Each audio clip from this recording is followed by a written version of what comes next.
औज़ बिल्लाहि मिनश शैतानिर रजीम बिस्मिल्लाहिर रहमानिर रहीम अल्लाह जल्ल शानहू के नाम के नाल अल्हम्दुलिल्लाहि रब्बिल आलमीन वल आक़िबतुल मुत्तक़ीन अस्सलातु वस्सलामु अला रसूलिल करीम। दोस्तों अस्सलामु अलैकुम। डॉक्टर नसीर कल हाज़िर CNP न्यूज़।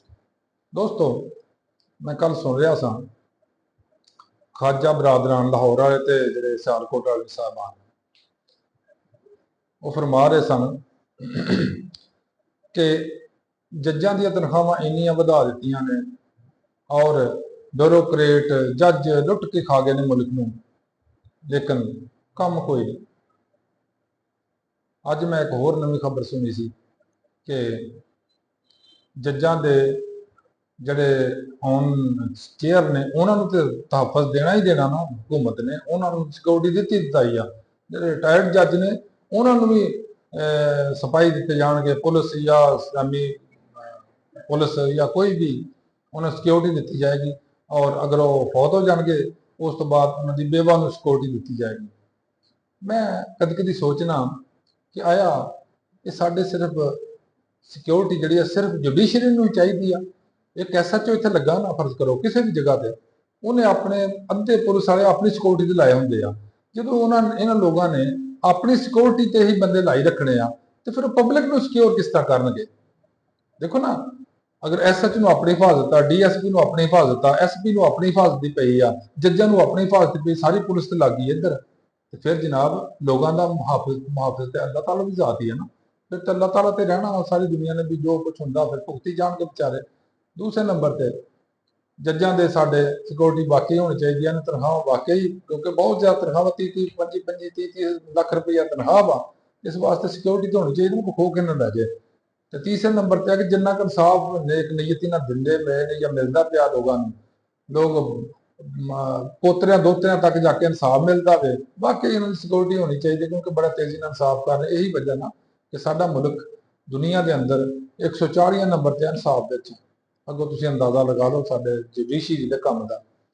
एक नवीं खबर चली आ कि chief justice Islamabad high court जिहड़े पहले नंबर ते उत्थे जाके लग गए ने, जो लाहौर हाई कोर्ट 16वें नंबर ते सन, उन्होंने जनाब कोई गलत गल्लां कीतियां अपने खातून वकील दे नाल, जिहदे नाल काफ़ी मतलब हल्ला गुल्ला नहीं तो कम से कम बदमजगी जरूर चल रही आ, जिहदे खिलाफ बहुत सारिया बार्स ने जिहड़ियां वकीलों दियां उन्होंने उहदे खिलाफ करारदादा पास कीतियां ने। इन्होंने जिद्दां कि अगर टर्मीनेट किया जाए ਇਹੋ ਜਿਹੇ जज ਨੂੰ जिन्होंने यही तमीज़ नहीं है कि खवातीन ਨੂੰ किस तरह बोलना या लोगों को किस तरह गल करनी है। बहरहाल अच्छी गल नहीं है, एडे पढ़े लिखे बंदे को यही उम्मीद तो नहीं होती, लेकिन बस इस तरह ही चलता। जनेवा के अंदर इमरान खान साहब के बच्चों ने कोई दरखास्त दी है हुकूमत और साड़ी एस्टैबलिशमेंट के खिलाफ। अगर चीज़ को पसंद तो नहीं किया जाता, मैं तो कम से कम अच्छा नहीं समझता, लेकिन जो मुल्क के हालात ने और जो मुल्क के अंदर इंसाफ की पामाली और जुल्मो बरबरीयत है वा, उस हिसाब न तो फिर हर बंदा बेचारा तंग ही आ।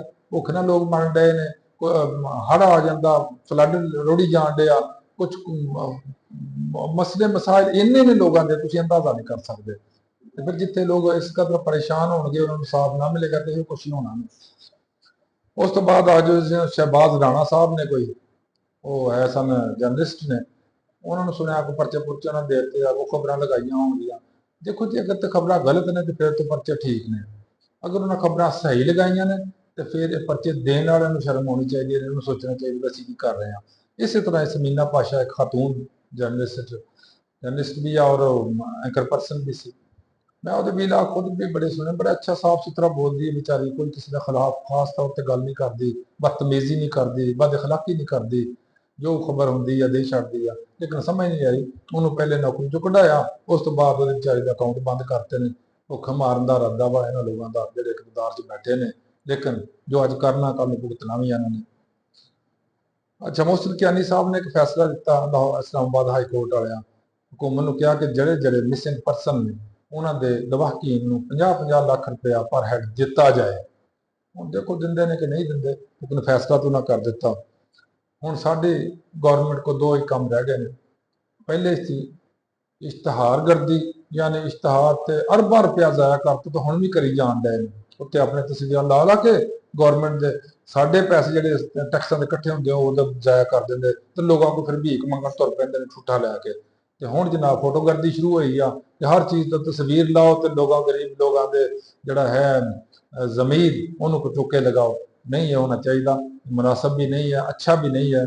ਹਰ ਕੰਮ ਗਵਰਨਮੈਂਟ ਦਾ ਚਾਹੀਦਾ ਜਿਹੜਾ ਵੀ ਕਰਨ ਉਹ ਲੋਕਾਂ ਦੇ ਫਾਇਦੇ ਵਾਸਤੇ ਹੋਵੇ, ਨਾ ਕਿ ਆਪਣੀ ਜ਼ਾਤ ਵਾਸਤੇ। ਅੱਲਾਹ ਹਾਫਿਜ਼, अस्सलाम।